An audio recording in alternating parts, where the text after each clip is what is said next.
Graças e paz a todos, queridos. Quero dar continuidade à série de reflexões sobre os últimos dias de Jesus de Nazaré.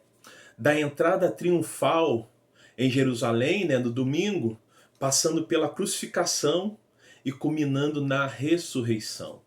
Então, hoje, sexta-feira, nós vamos falar sobre a sexta-feira, mas se você quiser saber o que aconteceu na quinta, na quarta, na terça, na segunda, eu vou pedir para você visitar o nosso canal lá no YouTube e então ver as reflexões anteriores. Mas eu gostaria de falar sobre a sexta-feira. E os eventos que eu vou relatar aqui, em sua grande maioria, estão registrados no Evangelho de Mateus, a partir do capítulo 26, do verso 47 até Mateus capítulo 27. Então, Mateus capítulo 26 e Mateus capítulo 27. Então, você vai encontrar esses eventos aqui.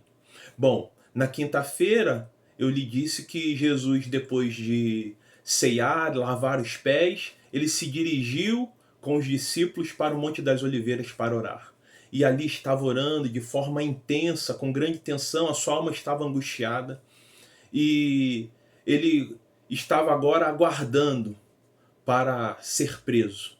E por volta aí, eu vou tentar colocar os horários aqui, mas não necessariamente isso quer dizer que aconteceu de fato nesse horário, é para termos uma ideia. Foi os estudos que eu fiz e a grande maioria dos estudiosos vão dizer que aproximadamente esses eventos aconteceram nesse horário.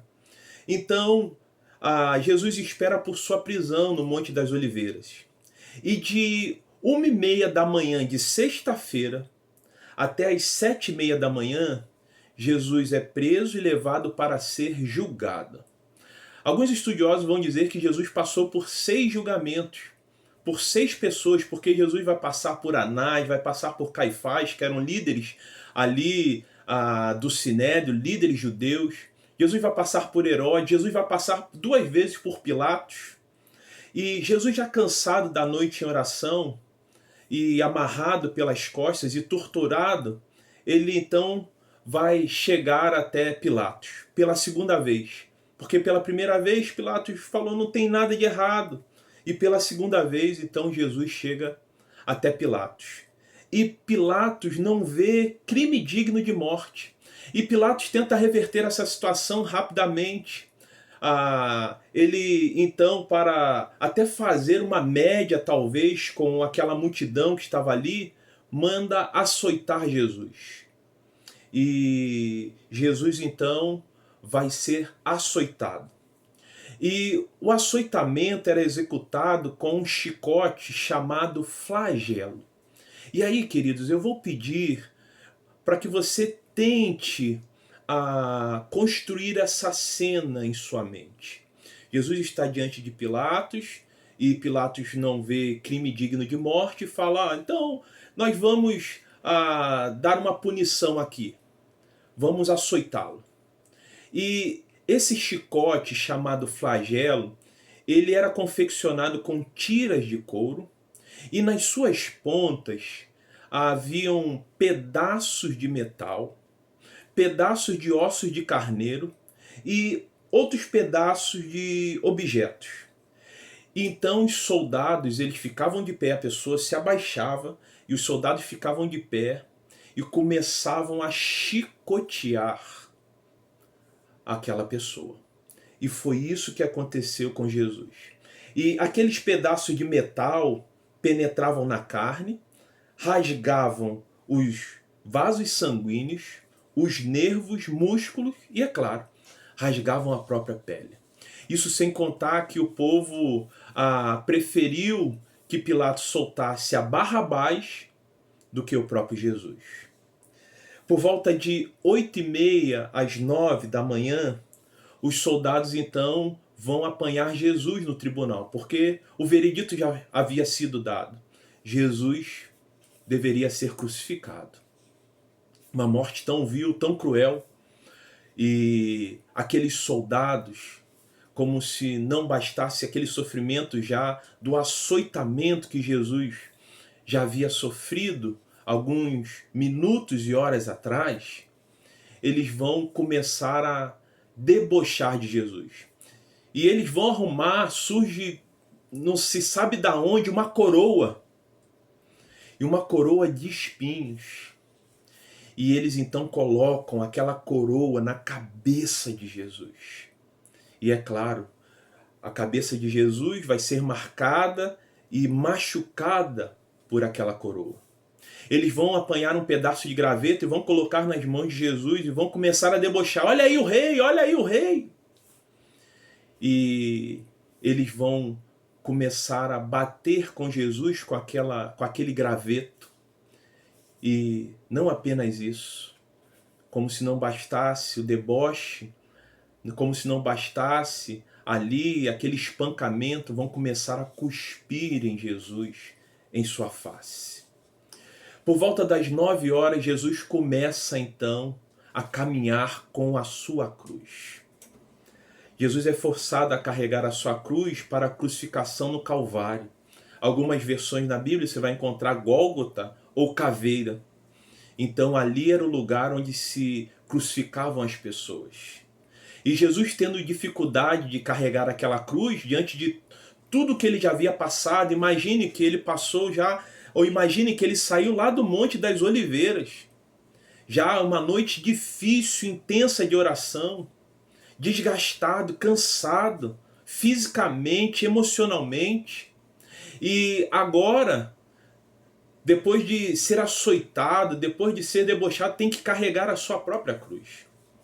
E é claro, ali surge o Jesus humano, fisicamente ele não aguenta, e eu acredito que ele várias vezes tropeçou, caiu, e surge um transeunte, a gente não sabe de onde surgiu, mas surge alguém chamado Simão de Cirene, que vai ajudar Jesus a carregar a sua cruz, a minha cruz. Isso é importante. Jesus vai carregar, queridos, a minha e a sua cruz. Mas por volta do meio-dia de sexta-feira, Jesus vai ser pregado na cruz. Aqueles cravos vão perfurar as mãos de Jesus. Aqueles cravos vão vazar os pés de Jesus. E Jesus vai ser pregado e pendurado no madeiro. Talvez um filme que retrate muito bem esse momento, esses últimos instantes de Jesus de Nazaré, seja o filme de Mel Gibson, Paixão de Cristo. Esse filme foi lançado em 2004. Só lhe aconselho a ver, mas não lhe aconselho a ver com crianças do lado. Se você não se sente tão confortável em ver cenas assim tão fortes de espancamento, não veja. Mas esse filme retrata muito bem essa realidade, que é difícil da gente talvez imaginar, mas foi o que Jesus de Nazaré passou. Foi isso. E por volta das 13 horas, Jesus vai clamar pelo Pai, vai dizer: Deus meu, por que me desamparaste? Ou lemi lama sabachthani.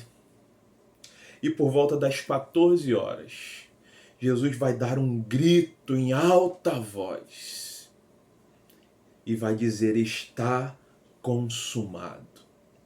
E por volta das 15 horas, Jesus morre.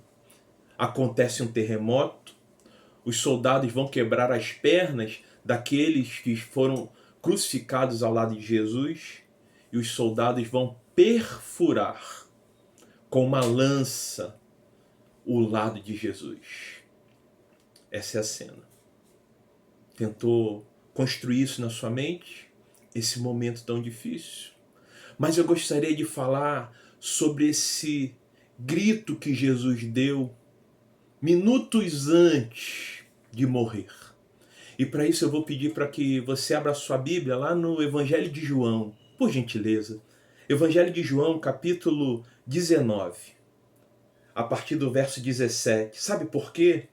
Porque aquele lugar chamado Gólgota, chamado Calvário, Caveira, era um lugar de derrota. Mas eu quero te dizer que aquele lugar de derrota se tornou lugar de vitória. Eu gostaria de falar sobre um brado de vitória para você. Veja lá, João capítulo 19, a partir do verso 17. Levando a sua própria cruz, ele saiu para o lugar chamado Caveira, que em aramaico é chamado de Gólgota. Ali o crucificaram e com ele 2 outros, um de cada lado de Jesus. Verso 19.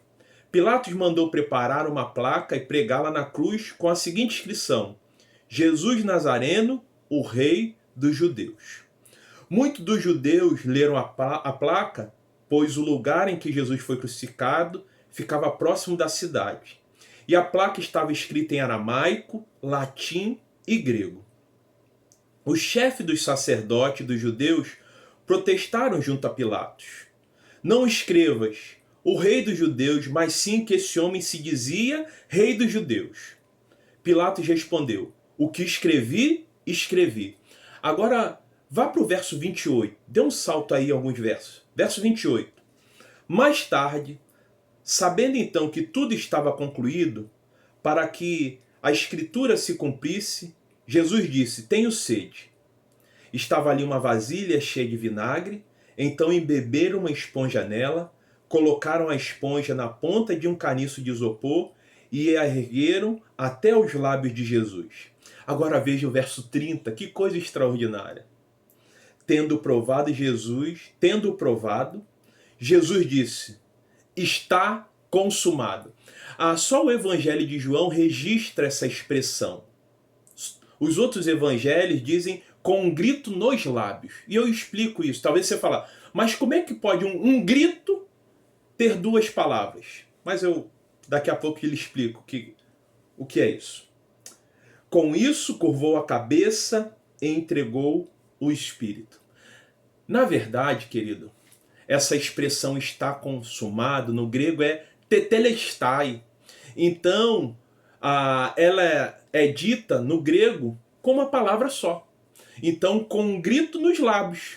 Os outros evangelistas com um grito nos lábios. Então, não há problema nenhum aqui em discordância dos evangelistas. João vai ser mais detalhado. Está consumado. E aí, queridos, quando Jesus diz isso, ele não diz em tom de derrota. Ele diz como alguém que grita porque obteve a vitória. Então esse tetelestai, ou esse está consumado, essa expressão, não é está consumado. Não é está consumado. Tetelestai. Porque na verdade é um brado de vitória. Porque a luta tinha terminado, a batalha estava ganha e lá na cruz Jesus conheceu a vitória. Alguém que terminou a sua tarefa e agora pode descansar em paz, em tranquilidade, com satisfação. É isso, queridos, um lugar de derrota que se torna um lugar de vitória. Por isso que é tetelestai, está consumado, é um brado de vitória.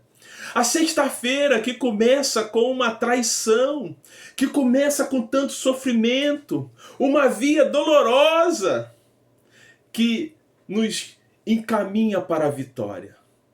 Queridos, que coisa extraordinária. Mas você pode estar se perguntando, pastor, vitória sobre o quê? Está consumado o quê? Em primeiro lugar, a vitória sobre o pecado. O sacrifício pelo pecado estava consumado. O pecado que entrou no mundo através dos nossos pais primais. Agora, no Novo Testamento, na figura de Jesus, que é o Cordeiro de Deus.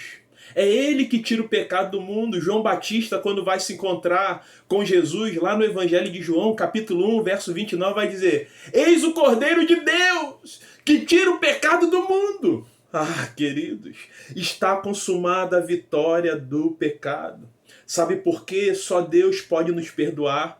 E ele fez isso e faz isso por meio da morte. Não da nossa morte, mas da morte do seu Filho, que nos substituiu na cruz. Você lembra que eu falei que aquela cruz não era para Jesus? Jesus carregou a minha e a sua cruz. Era onde cada um de nós deveríamos estar. Aquela cruz era para nós.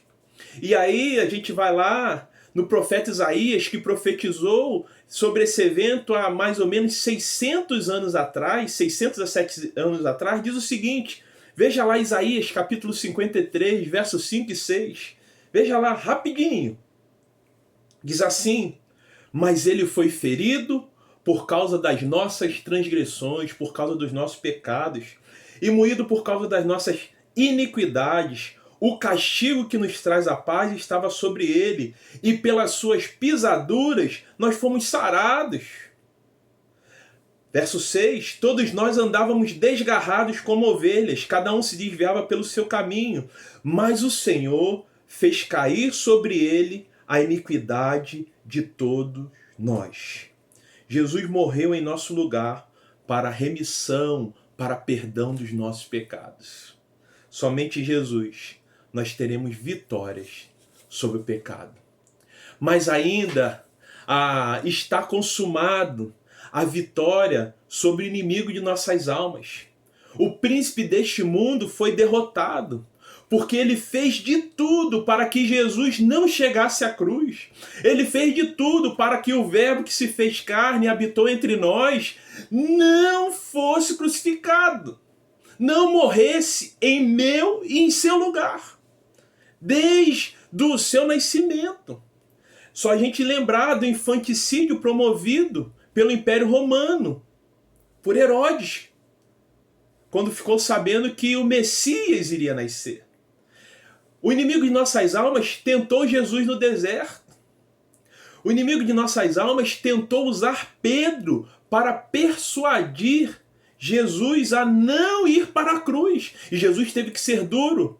Pedro, não é assim, se fizer isso não tem parte comigo. Mas a vitória foi consolidada na cruz. Está consumada a vitória sobre o inimigo de nossas almas. Sabe por quê? Veja lá o que diz Hebreus, capítulo 2, verso 14. A Epístola aos Hebreus, capítulo 2, verso 14. Por favor. Diz lá o seguinte. Visto, pois, que os filhos têm participação comum de carne e sangue, destes também ele igualmente participou, para que, por sua morte, destruísse aquele que tem poder da morte, a saber, o diabo. Para que, por sua morte, destruísse aquele que tem o poder da morte, a saber, o diabo. Colossenses capítulo 1, verso 13, vai dizer o seguinte, ele nos libertou do império das trevas e nos transportou para o reino do Filho do seu amor. E tudo isso só foi possível porque Jesus morreu na cruz. Estava consumado a vitória sobre o inimigo de nossas almas. Mas também o tetelestai, aquele brado de vitória, é porque estava consumado a vitória, a maior e melhor vitória sobre a morte eterna. Nós vamos ver lá no Evangelho de Mateus, capítulo 27, versos 50 e 51, que quando Jesus morre, o véu se rasga, o véu do santuário, e se rasga de alto a baixo. Isso significa que agora nós temos acesso direto ao Pai. Vale a pena ressaltar que o véu não se rasga de baixo a alto, mas de alto a baixo. Agora o caminho para Deus está aberto. Cada pessoa pode chegar livremente a Deus. E aí, queridos, a gente lembra de João capítulo 3, verso 16, porque Deus amou o mundo de tal maneira que deu o seu único filho para que todo aquele que nele crê não pereça, mas tem o quê? Mas tem a vida eterna. Jesus morreu na cruz para que eu e você tivéssemos vida eterna. O sacrifício de Jesus foi em prol de todos os seres humanos. E aí, queridos, cabe a mim, cabe a você tomar uma decisão de aceitar esse sacrifício. É uma decisão pessoal, é intransferível. Será que a morte de Jesus na cruz, aquela morte tão dolorosa, foi em vão? Será que hoje eu e você podemos dizer em alto e bom som, tetelestai? Está consumado. Está consumada a vitória sobre o pecado. Está consumado a vitória sobre o inimigo de nossas almas. Está consumada a vitória sobre a morte eterna. Sabe por quê, queridos? Aquela via, e a via dolorosa não se deu apenas na minha concepção quando Jesus tomou a cruz em seus ombros, mas a via dolorosa se deu desde o Monte das Oliveiras, quando Jesus começou a passar por aqueles vários homens que começaram a julgá-los. Aquela via dolorosa, ou uma via dolorosa, que nos conduziu à vitória. Está consumado. Tetelestai. Curva sua cabeça, feche seus olhos, vamos orar. Pai, graças te damos, porque está consumado. Quando Jesus morreu na cruz do Calvário, foi consumada a vitória. A vitória sobre o pecado. A vitória sobre o inimigo de nossas almas. E a vitória sobre a morte eterna. Muito obrigado, porque o Senhor enviou Jesus para morrer na cruz em nosso lugar. Seja com cada vida que me assiste nesse instante ou que me ouve nesse instante. E que possamos proclamar em alto e bom som: Tetelestai. Nós oramos assim, em nome de Jesus. Amém e amém. Querido, querida, que o nosso bom Deus a todos abençoe.